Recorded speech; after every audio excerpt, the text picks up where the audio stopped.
September 12, 1942. The desert morning was deceptively quiet. Sunlight spilled across the North African dunes, glinting off the scattered steel helmets and the damp, mud-caked trenches. Soldiers crouched, rifles clutched in frozen hands, expecting another slow, grinding artillery barrage. Instead, something entirely unexpected shattered the monotony. A low, almost comical humph. And then, as if the earth itself had sneezed, a trench disappeared, a plume of dirt and smoke rising into the pale sky. It was the first time they had seen it in action. The American Bazooka, a shoulder-fired rocket launcher that seemed far too small for the devastation it caused. Only 20 pounds, and yet somehow capable of tearing through tanks, bunkers, and the very confidence of men who had spent months mastering the art of survival in the desert heat. Before this, the average infantryman had faced tanks like one might face a brick wall, imposing, immovable, and infuriatingly indifferent to small arms fire. Anti-tank rifles were cumbersome. Grenades often bounced harmlessly off armor, and artillery was slow and unwieldy. The expectation was simple: endure, hide, and pray. Reality now was something else entirely. In the desert dust, a sergeant muttered to his companion, "Is that a cannon on a man's shoulder?" The answer was yes, and no one was prepared for the consequences. The Bazooka, officially the M1 rocket launcher, had been designed in 1942 by a small team of engineers in New Jersey. Its purpose was simple yet ambitious. Give ordinary soldiers a portable weapon capable of breaching armor and fortifications.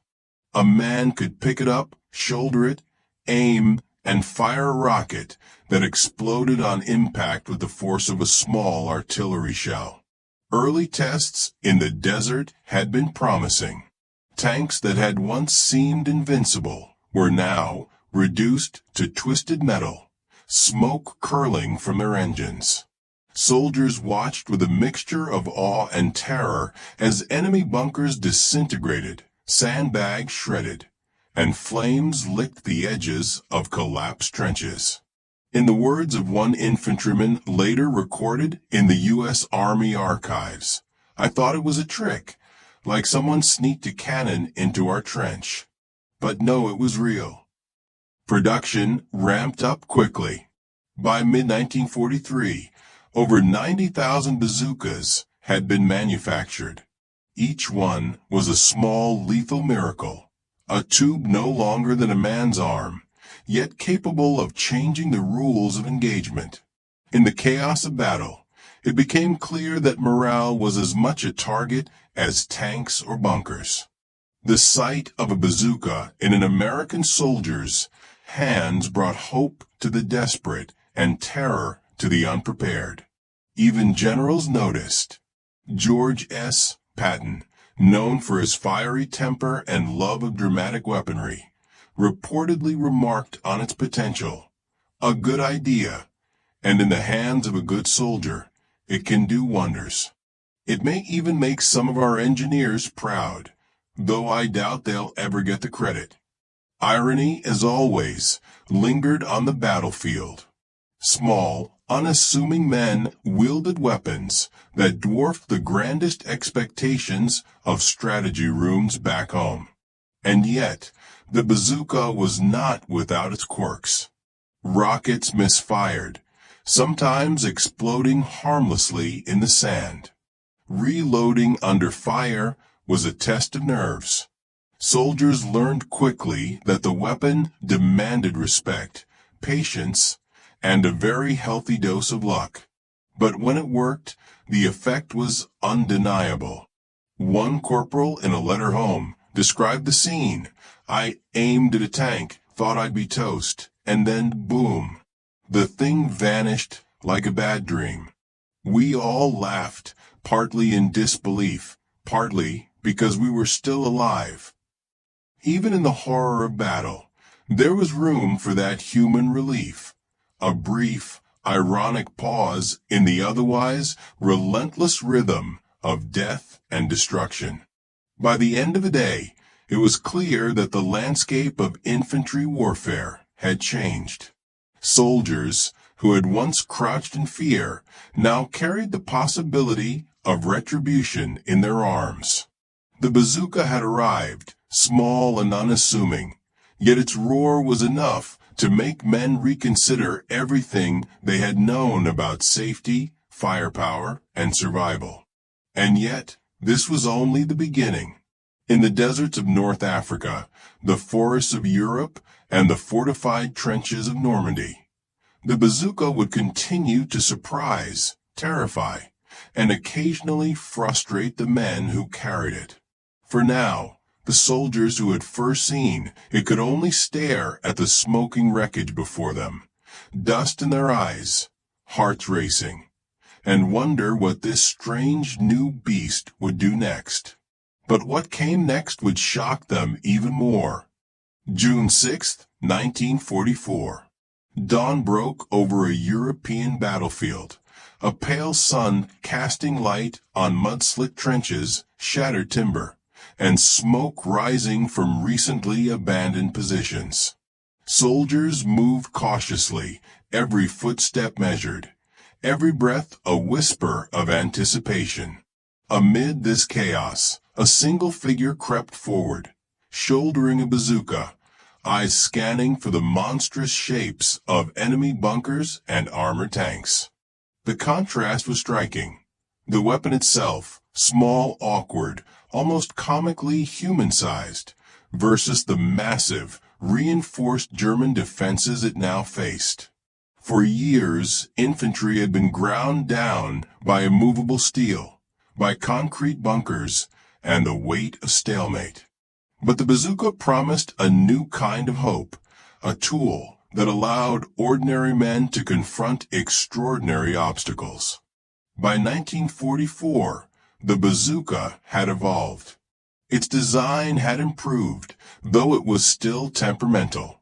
Range was limited, rockets could misfire, and reloads were slow. One misstep could turn the weapon into a dangerous liability. And yet, when it worked, the effect was both swift and spectacular. Tanks erupted into fireballs. Bunkers collapsed in clouds of smoke and debris, and enemy soldiers were thrown into disarray, scrambling as if the rules of combat had shifted overnight.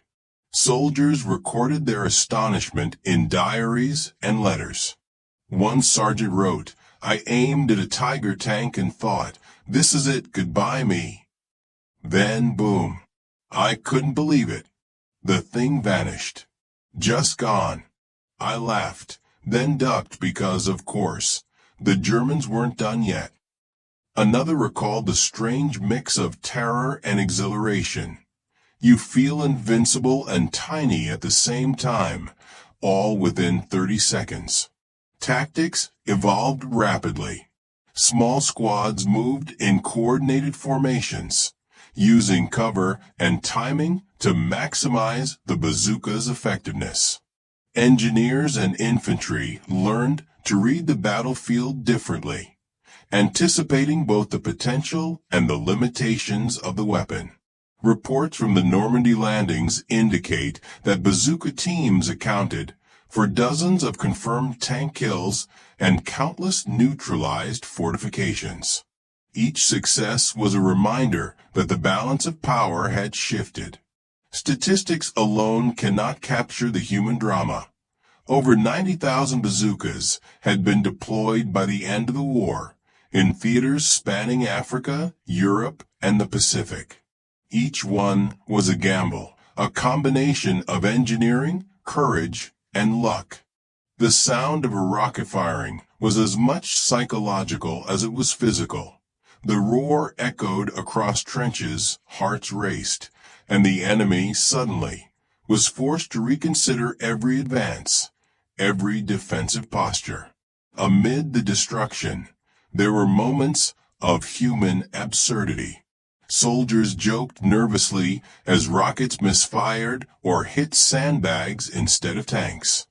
One trooper wrote home, "For all its destructive power, the bazooka could still be outsmarted by mud. Sometimes, I think the mud won more battles than we did." A small ironic relief in the midst of chaos, a fleeting reminder of humanity under fire. Historical documents confirm the transformative effect. Military dispatches, after-action reports, and post-war interviews all describe how portable anti-tank weapons reshaped infantry warfare. Commanders began to rely on small, mobile teams equipped with bazookas to breach enemy lines where traditional artillery could not. The weapon was no longer a novelty. It was a cornerstone of strategy, a symbol that ingenuity could tip the scales of battle. Emotionally, the bazooka altered the soldiers themselves. Morale, long battered by stalemate and attrition, began to rise. Fear remained, of course, it never left, but it was tempered by empowerment. The infantrymen who once felt like prey to tanks now felt capable of delivering decisive strikes. The psychological impact, historians note, was as significant as the material one. By the time the smoke cleared over Normandy and the forests of Europe, the bazooka had proven its worth. Ordinary men, armed with a simple yet potent tube, had leveled fortifications, destroyed tanks, and reshaped the very notion of what a soldier could achieve. Its legacy was not just in the destruction it wrought, but in the courage, innovation, and occasional humor it inspired among those who carried it. As the sun rose over the war-torn landscape, soldiers walked past smoldering wreckage, boots sinking into mud, hearts still racing. The battlefield had changed, forever marked by the arrival of a small, awkward weapon that carried in its frame the extraordinary power to redefine courage, strategy, and hope. And so the bazooka, humble in size but immense in effect, left its mark, not only on the steel of tanks and the timber of bunkers, but on the very human story of war. Men pushed to the edge, laughter echoing in the ruins, and a glimmer of ingenuity blazing against the grim canvas of conflict.